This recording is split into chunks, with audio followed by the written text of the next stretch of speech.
is Amit Awasthi, who has currently been working as the Director of Technology at McCann for over 2 years. So, Amit, can you give us a brief overview of your career so far? Sure. I after I finished my engineering, I did my engineering in Moscow, and then I came to Boston, did my MBA from Boston University. And the first job after that, um, I joined Oracle, and at Oracle, I was a senior consultant, a technology consultant.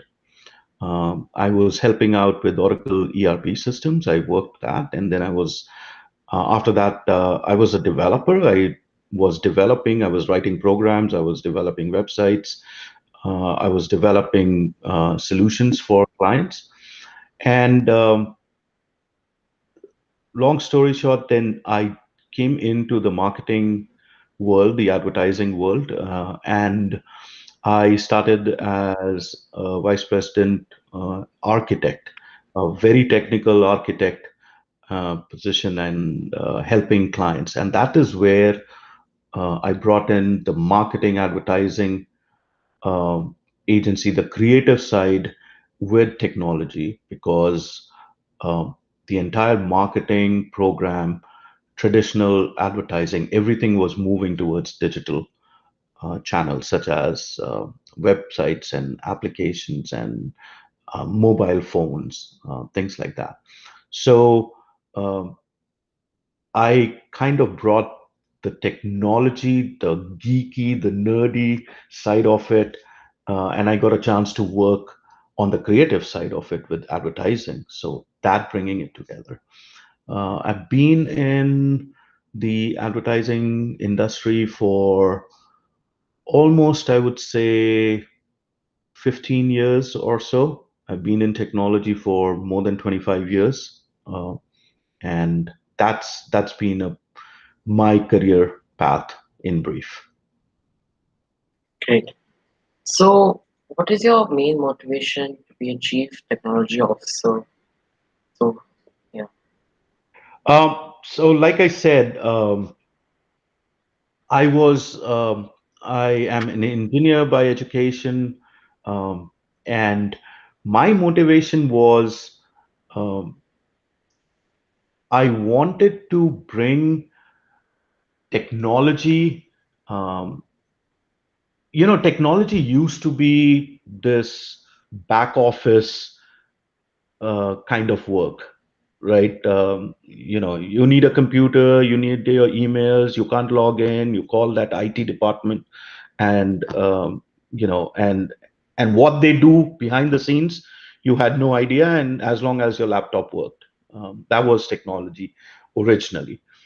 Um, but as we were moving um, into into the current times, over the past 15 years or so, slowly everything was becoming digital.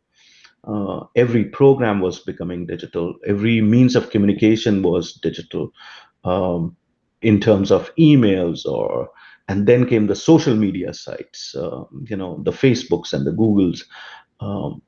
That became more and more relevant to the common man. So even today, um, if you want to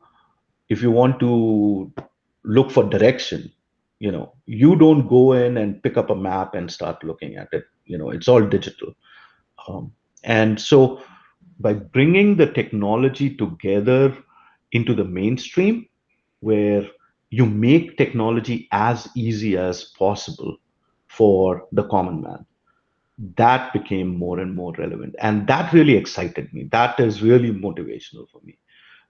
That's really motivating for me because um, you don't need to understand the the complexities of technology that make somebody's life easy. Um, Even in India today, I mean, you look at it, things like Paytm and all these digital channels. Um, Every person out there, whether it's your vegetable vendor, whether it's your shopkeeper, whether it's your teacher, whether it's, educated people, everybody is using technology, um, pretty much in the same realm. It's become a common part of life, right? So that motivates me every time. How do I make technology easy for the common person? Yeah, that's a very keen interest, and I really find that really interesting, and I really admire that interest. So, which online courses do you think students can take in this time of COVID-19 and basically to learn more about technology, to educate themselves? Right. So there are so many courses and so much content and training materials online.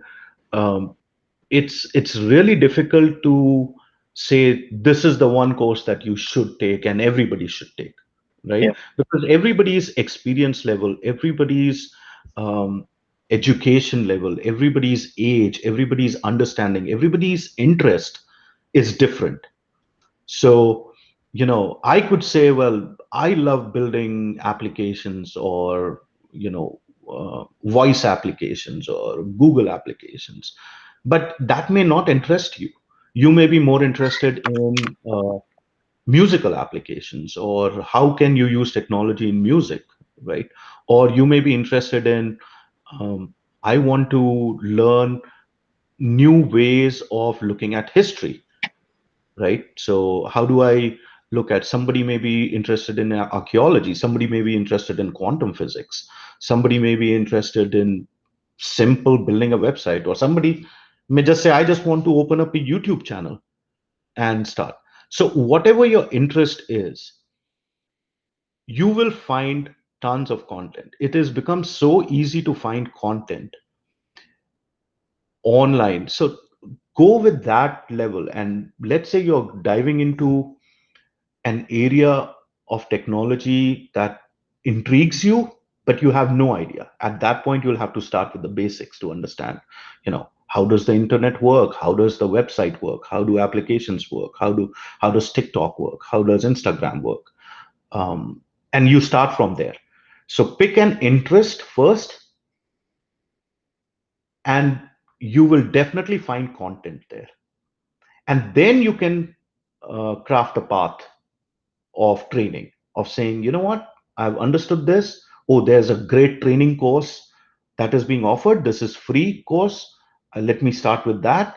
Oh, there is an actual program at a college. Maybe I should sign up for that, and they are giving online courses. Uh, so it's really different for different people. Think about, in COVID-19 times, I see a lot of folks doing home cooking, right? They're learning new dishes and cooking. Now, the level of experience in cooking is different for everyone. Not everybody is a chef. Everybody started somewhere. So they started looking at different videos, different courses, different recipes, and then started taking on and started cooking.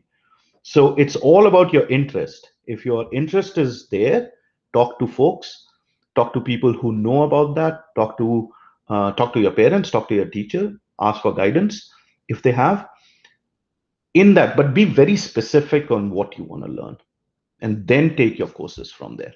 And this is the best time to learn. This is, I mean, even I am learning so much time because I'm spending so much time at home. There's only so much that you can do by watching TV or anything, right? So, or listening to music. I mean, there are times where I have picked up courses that I thought I should have learned in my engineering or in my 11th or 12th class, but at that time I was just studying to get grades without actually understanding them. Today I'm getting a better understanding of those things. So utilize this time to learn more, uh, and it can be varied. You can learn about so many things, not just technology.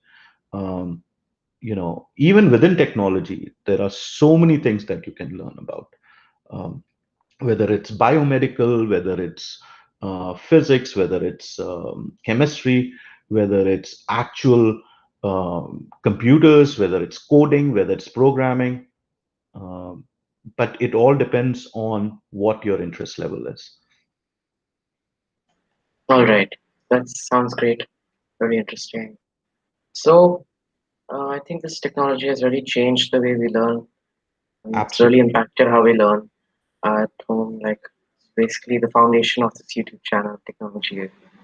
Yeah. So, what is the guidance you would like to give students who would like to pursue, career in technology? What I would say is there are so many tools and programs online available. I always say, what interests you in technology? Because even in technology, there are multiple fields. Is it hardware? Is it software? Is it application building? Is it utilizing something that somebody's already built and taking it to the next level? Um, I think um, what guidance I can give is get your basics clear. Um, Sit down and think about first where your interests lie, right? If you want to take up technology in medicine, then that's a whole different field of technology. Whether it's biomedical technologies, whether it's or is it electrical, is it mechanical? Think about those things. A lot of people like robotics, right? Like, so maybe that's one way to go. Uh, a lot of companies are coming up with artificial intelligence, so maybe that's a technology. But you have to get the basics really cleared out. Um, and I would say, rather than rushing into a career in technology just because your friends are doing that, or your parents are telling you to do that, or your teachers are telling you to do that, listen to them, because they understand much better where your inclination could be, and they can give you a guidance. But I would suggest, sit down, think about certain things, what you would like to do. Do you want to use technology just to make money, or are you curious about technology, or you want to be the best geek in the world, and you want to build bigger programs and do smart things? Do you want to go into astronomy, uh, that technology, whether it's rocket technologies, whether it's working for NASA? You have to start thinking about what you want to do first. Um, and and it's not just like, let me think 5 minutes, I think I want to do this. No, keep thinking, read up about it. You don't have to start a career by taking up a course or getting a degree uh, in particular, mechanical engineering or computer engineering or robotics. uh, that is easy. That is easy to come to. What is more difficult is, you think you want to go into robotics, and you go in there, and then you suddenly feel like, ah, that doesn't interest me anymore. you know it's very difficult to backtrack from there. So think about it and try out different things. Absolutely try out different things. Read up about uh, any kind of technology, whether it's websites, whether it's YouTube, whether it's marketing technologies. Think about those things. Try it out. Give it time. Try it out for some time, and then come back uh, and see where you stand and make changes in those things. All right. So, Right? thank you, Amit. Thank you so much for your time. It was really interesting talking to you. Thank you for your Thank insight you. on technology. Thank you See you very later. much. Yeah. Good luck. Thank you. Bye.